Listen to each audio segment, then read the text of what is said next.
Okay, everybody, this is my spoiler review, the first two episodes of Smoke, which is now on Apple TV Plus. Before I jump into my review, I just want to give a heads up. When this review's over, definitely check out my interview I just did with Jurnee Smollett, who plays Detective Michelle Calderon in the show. It's a really fun time, and I was so excited I got to talk to her. And make sure to follow me on Instagram at Steve Varley Show. There you can catch all of my movie reviews, fun celebrity interview clips, and much more. Now, I was excited about this show, one, because I see Jurnee Smollett in something. I get so excited. I think she is amazing. I'm not just saying that because I interviewed her. I think she's one of the most dynamic actresses and brings such a great presence to the screen. And I'm also a huge fan of Taron Egerton. You also see that this is done by the Blackbird creator, Dennis Lehane, and he's back with Taron Egerton, so that also is a big sell. It's a big sell. It's Apple TV Plus, so has a good quality control right now. This was inspired by the podcast Firebug. I have not listened to it, but it's cool to see this is inspired by true events. And Tom York doing a song for the show, come on. Like, that is such a draw for me, and it's such a great intro song. I'm obsessed with it. So it really puts a lot of good signals to want to watch the show. So in episode 1, we meet Dave Goodson through his nightmare, and in that nightmare, we're seeing this narration, which we can imagine is part of his book he is writing. And it's about fire, doesn't care about anything at all. Like, it doesn't care what your job is, if you have a gun, anything about your looks. It's this dark abyss they talk about in this show. And the nightmare is of him as a firefighter in this fire he was in, and when he was trapped, this traumatic experience, and when he saw himself in the mirror thinking it was another firefighter. But we learn now this character of Dave, he comes in after the fire now. He is now an arson investigator. So it's a great intro to this character of Dave. You're intrigued right away, seeing his traumatic past and what he's doing now. Then we meet Jurnee Smollett's character, Detective Michelle Calderon. She's a former Marine, and she's going to assist in finding 2 serial arsonists in this city with Dave. Also interesting little tidbits they threw in here in the show to tease stuff for the future. I wonder why her character hates seatbelts. That was thrown in there, but that has to be important. It has to do with some kind of trauma for sure. So I'd love to hear your theories on that. But they teased the first arsonist by showing you that he does this a lot on potatoes in grocery stores and that he has a limp. And when Goodson is talking to Calderon about arsonists, there's a great line here where he says, serial arsonists tend to be powerless in their own lives. They want other people to know what that feels like. Nothing makes you feel less powerful than being trapped in a fire. Of course, someone who is a serial arsonist would know this psychology, and it's an interesting connection that you see with the milk jug arsonists, that they both have that similar psychology. So it's really interesting that the show starts off with mystery, and then it really goes into the characters of these arsonists and what they're like. Not only are arsonists related to these fires, we also see that Detective Michelle Calderon has a relationship to fires, where her childhood fire we see in a flashback and is teased and has to do with her mother. We're more teased in episode 2 about it, and that her mother was involved and that she caused people to die. We don't know more than that right now, but it is a great mystery they're setting up with that. And a big character in the show is also the milk jug arsonist, Freddie Fasano. He works in this chicken shop. He's a recluse. He goes to a job he's miserable at, and he watches porn when he gets home. That is his life. So it was cool that they made him a part of this show as well, which I thought was interesting and didn't expect. Now, Michelle is in a very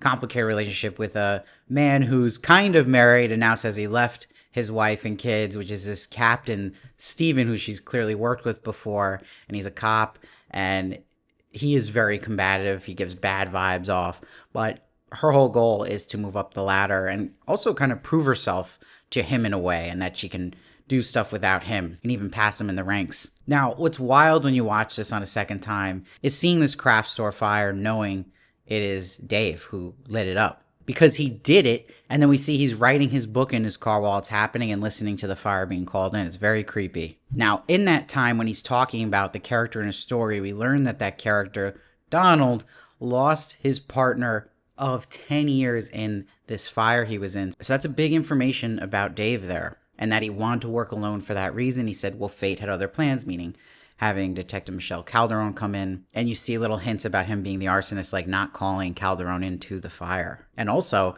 throughout these first 2 episodes, Dave, when he's by himself, never looks into the potato chip arsonist. He's only looking into the milk jug arsonist. Now, I love they made Calderon a flawed character.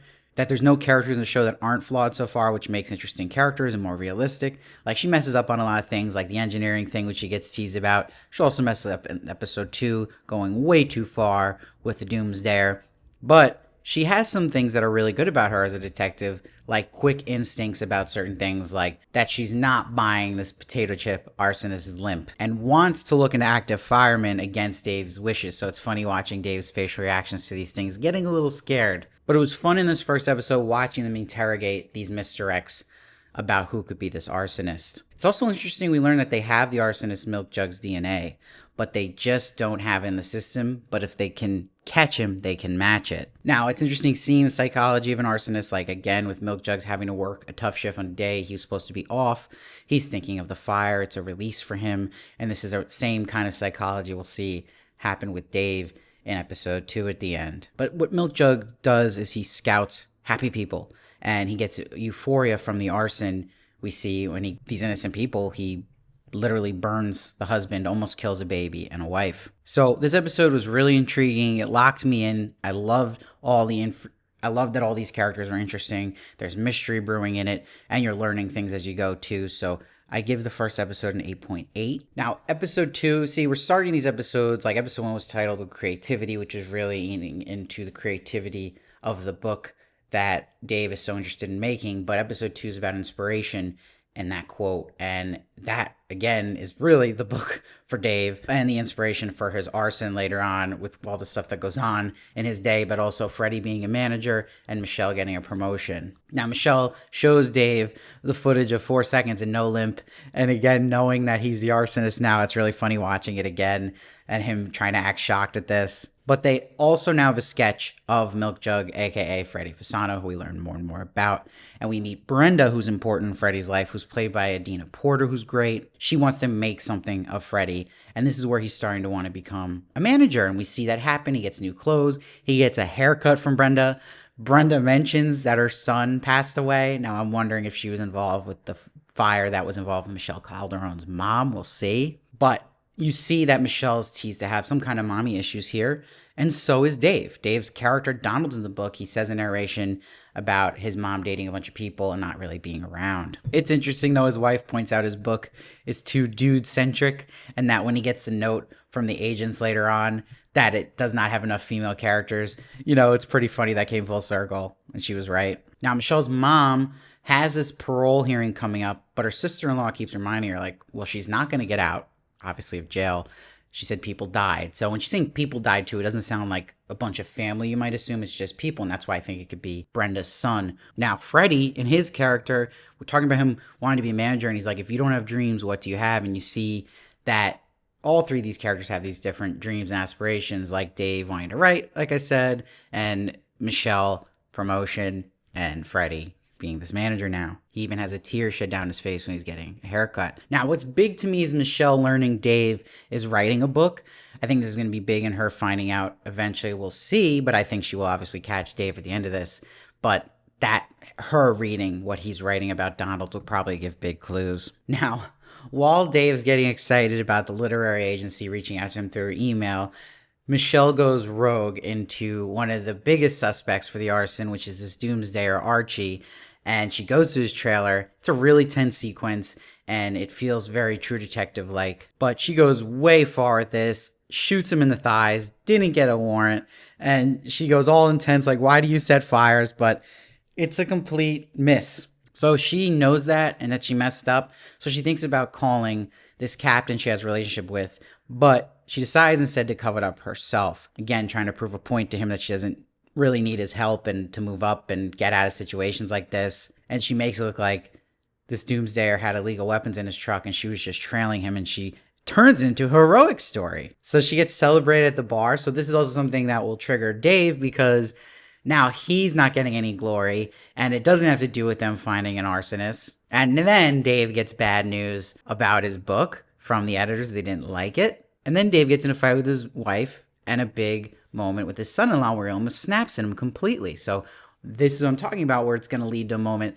like with Freddie in the chicken shop, where does he need this release? And a low feeling is the arson. And that's why it's going to lead to this big reveal of Dave going to do arson with the potato chips at a grocery store with that fake limp. And I like how they revealed too, really quickly, that when the captain calls out Michelle's story and that it's obviously BS, she says she has one former firefighter as a suspect. So you're like, uh-oh. And that's why it was cool that they teased that, leading to the reveal of Dave being the other arsonist. So I really like that they revealed this here, and we know the two arsonists now. So the show's telling you this is going to be about more of character than maybe mystery, and finding out about them and why they do what they do. All these characters are still so fascinating to me, so I'm giving this episode an 8.9, but it's going to be cool to see that kind of goose chase. We're going to see that Michelle's not even where she's having, finding this arsonist who's standing right next to her. But I think it's cool also that we're going to be following them finding Milk Jug and learning about Milk Jug. And I think it's very cool that there's a lot of mystery to Michelle's past and her relation to fire. So I'm giving it an 8.9, episode 2. Really, really solid open all around for this show. I am very sold on it now. I'm excited because I had high hopes for it, and it totally delivered for me.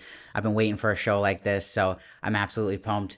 Let me know what you thought down below. Let me know your thoughts, your theories, and please check out my interview with Jurnee Smollett. We talk about these first 2 episodes, so I hope you like that. I'll link it in the comments below, and please follow me on Instagram and subscribe here. I really need Instagram follows right now. It helps me be able to do more things for this channel. I really appreciate all you guys, and I'll see you next time.